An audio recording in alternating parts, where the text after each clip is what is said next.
Baik, saya akan menjelaskan jawaban saya. Yang nomor satu adalah di Indonesia itu tuh ada pepatah yang mengatakan bahwa semakin tinggi pohon akan semakin kencang angin yang menang. Nah, kalimat tersebut itu mengartikan bahwa setiap langkah yang ditempuh itu akan membawakan keberhasilan dan kesuksesan. Namun juga dihadapkan oleh banyak tantangan dan permasalahan. Saat ini layanan Airbnb dan Uber sudah ada di banyak negara, salah satunya di Indonesia. Tentunya hal itu eh, tidaklah mudah untuk bisa mengekspansi ke negara lain. Berikut adalah tantangan yang dihadapi oleh perusahaan Airbnb dan Uber yang sudah go internasional. Yang pertama adalah terdapat penolakan dari pebisnis lokal. Yang kedua adalah pesaing. Ketiga adalah budaya. Ini karena pada dasarnya jika perusahaan asing ingin mendirikan usahanya di luar negeri, pasti harus mengikuti budaya dan kebiasaan dari warganya. Nah, karena budaya dan kebiasaan setiap negara akan berbeda.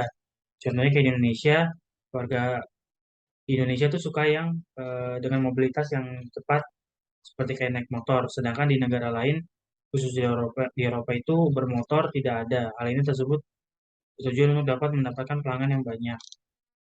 Lalu selanjutnya ada politik dan yang terakhir ada teknologi. Untuk jawaban nomor dua adalah Airbnb adalah pasar untuk meningkatkan, menemukan, dan memesan akomodasi jangka pendek di seluruh dunia. Akomodasi yang dimaksud antara lain adalah apartemen, villa, rumah keluarga, tunggal, bahkan hunian mewah untuk berbagai pengalaman perjalanan. Airbnb menawarkan akomodasi yang murah dan nyaman bagi wisatawan yang dapat disesuaikan dengan kebutuhan mereka. Tentu saja anggaran mereka, Airbnb berencana untuk melanjutkan kekuatannya secara internasional dengan membuat kota-kota yang ada lebih mudah diakses oleh layanan Airbnb. Hal ini memungkinkan lebih banyak wisatawan untuk mengunjungi tempat-tempat ini.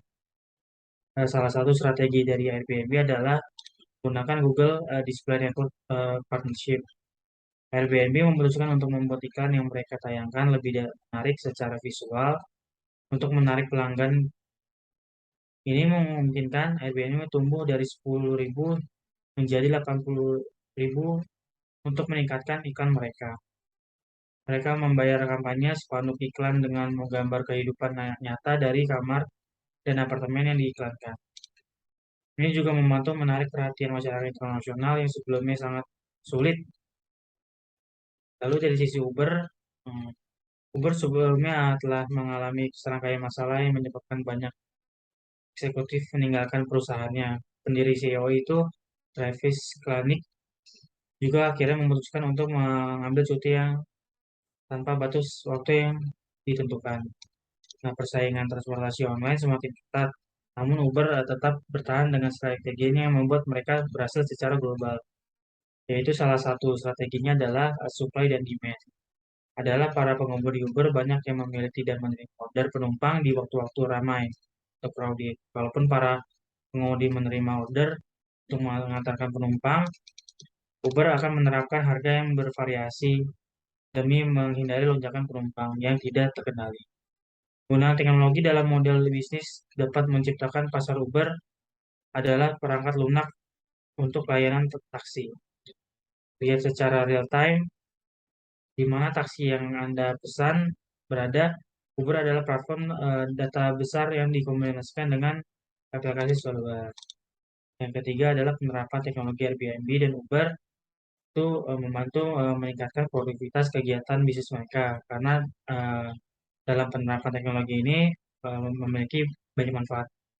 Salah satunya mungkin dari pertama menekan biaya operasional dan modal, yang kedua adalah lebih cepat terhubung pada konsumen, yang ketiga ada pengelompokan target pasar yang lebih cepat, yang keempat adalah mempermudah proses transaksi, dan yang terakhir adalah membantu reputasi perusahaan. Tentunya contoh-contoh manfaat itu masih lebih banyak lagi. Terus untuk menjawab nomor 4, soal nomor 4, di sini saya menggunakan perusahaan BCA, yaitu Bank Sentral Asia, merupakan perusahaan yang berbasis di Indonesia yang mengutamakan bergerak dalam sektor perbankan. Perusahaan ini mengoperasikan bank dengan nama Bank BCA atau BCA. Selain perbankan konvensional, perusahaan juga menawarkan layanan perbankan syariah, yaitu yang bernama PT Bank BCA Syariah, yaitu anak perusahaan. Lainnya adalah PT BCA Finance yang bergerak di bidang bisnis pembiayaan. Ketiga adalah PT BCA Sekuritas yang menyediakan layanan pinjaman dan perantara sekuritas. Yang keempat adalah PT Asuransi Umum BCA yang menyediakan asuransi umum, dan BCA Finance itu bergerak di bidang peminjaman uang. Namun pada kasus ini saya hanya berfokus pada BCA perbankan konvensional. Untuk perusahaan BCA ini memiliki produk seperti tahapan BCA, klik BCA, BCA Mobile, Deposito di BCA, Flash, dan kredit BCA. Menurut data yang diambil dari web pas bahwa dalam sehari BCA bisa melayani 46 juta transaksi dalam sehari. Yang artinya dalam setahun BCA bisa melayani sebesar atau sebanyak 16 miliar 560 juta transaksi per tahunnya. Dan BCA itu memiliki nasabah sebanyak 29 juta. Ini selanjutnya adalah flowchart untuk pembukaan rekening tabungan untuk teller. Yang pertama, nasabah itu datang ke bank dengan menyiapkan sejumlah dokumen seperti KTP, SIM, paspor asli beserta fotokopinya sebanyak 2 lembar. Lalu si nasabah itu akan mendatangi customer service, dan customer service akan menyiapkan formulir yang akan ditandatangani atau dicap jempol oleh nasabah. Selanjutnya adalah si tellernya itu akan menginput data. Data yang diinput adalah data yang tadi seperti KTP, SIM, paspor. Lalu yang kedua adalah meminta persetujuan dari pejabat bank. Jika pejabat tersebut menyetujui pembukaan rekening itu, maka akan langsung ditandatangani oleh pejabat tersebut. Namun jika tidak, akan dikembalikan lagi ke customer service untuk apa namanya, untuk kelengkapan data-data yang diperlukan. Jikalau sudah pejabat tanda tangan, maka customer service akan menghubungi teller, dan teller akan eh, mengeluarkan rekening berupa buku tabungan ataupun kartu fisik dari ATM tersebut. Untuk jawaban nomor 5, menurut data yang diambil dari website BCA, terdapat sebanyak 1.235 kantor cabang BCA yang tersebar di Indonesia. Berikut adalah infrastruktur teknologi dari kantor cabang BCA. Di sini saya mengasumsikan adalah perhitungan infrastruktur untuk satu kantor cabang, yaitu berupa total operasional itu dalam setahun menghabiskan anggaran sebanyak 5 miliar 303 juta 400 untuk operasional. Sedangkan untuk sistem atau ERP-nya itu BCA mengeluarkan biaya sebesar 1 miliar 869 juta 200 ribu untuk per tahunnya. Sehingga total investasi untuk satu kantor cabang BCA itu memerlukan dana sebesar 7 miliar 172 600 juta. Lalu yang kedua adalah yang ke soal untuk nomor 6 poin A adalah struktur biaya IT, di mana setiap tahun anggarannya akan meningkat seiring dengan inflasi per tahunnya. Di sini saya asumsikan inflasinya sebesar 2%, di mana total untuk investasi infrastruktur pada tahun pertama adalah 7 miliar 802 juta 600 ribu. Dan pada tahun keempat adalah 8 miliar 221 juta 815.817.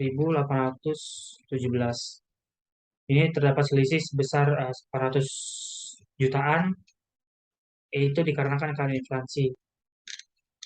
Poin B adalah efisiensi merupakan salah satu langkah yang dilakukan industri perbankan agar tetap kompetitif di pasar. Dari perspektif sumber daya manusia dan teknologi, bank dapat memperkerjakan pihak ketiga untuk menumbuhkan operasional mereka. Bahkan jika mereka perlu untuk meningkatkan skala, misalkan untuk menggunakan biaya dalam layanan ATM BCA, bank kini menggunakan layanan penyewaan atau pengelolaan ATM pihak ketiga. Untuk bertujuan untuk meningkatkan efisiensi. Tidak hanya ATM, namun semua aset operasional bisa menggunakan layanan penyewaan. Selain itu juga, perusahaan tidak perlu pusing-pusing jika terdapat aset yang rusak, karena sudah ditanggung di dalam biaya sewa per bulannya kepada pihak si penyewanya. Lalu poin C adalah usulan untuk BCA dalam hal pengembangan teknologi di masa yang akan datang adalah merubah proses bisnisnya dengan melibatkan IoT dan juga smart contract. Kalau melibatkan IoT dalam menjalankan proses bisnisnya tentu akan berdampak positif. Salah satu contoh ada penerapan IoT adalah merubah semua transaksi dengan menggunakan mesin, sehingga BCA tidak perlu lagi mengeluarkan anggaran untuk teller-teller karena semua pekerjaan sudah digantikan oleh mesin.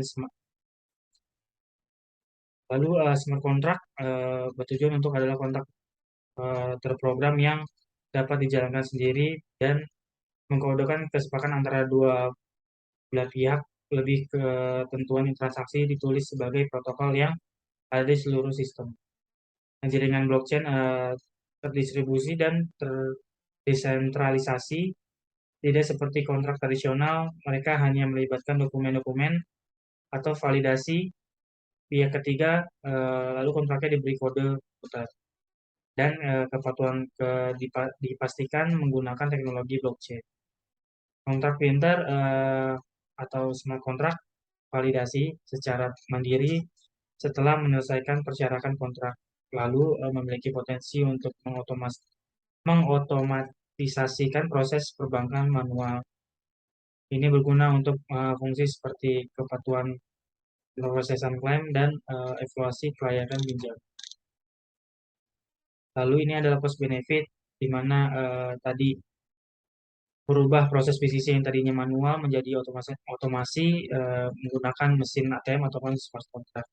Dari sisi cost benefit analysis, dari perhitungan CBA itu total implementasi usia selama 4 tahun jika menggunakan teller itu sebesar 32 miliar 81.803.857. Sedangkan selama lakukan perubahan atau saran untuk infrastruktur yang akan masa datang adalah menggantikan peran teller dalam mesin ATM yang bisa melakukan kegiatan perbankan jauh lebih murah, yaitu sebesar 29 miliar 523.751.227. Artinya BCA itu akan untung sebesar sekitar 2 miliar, 2,5 miliaran. Sekian penjelasan dari jawaban saya. Terima kasih.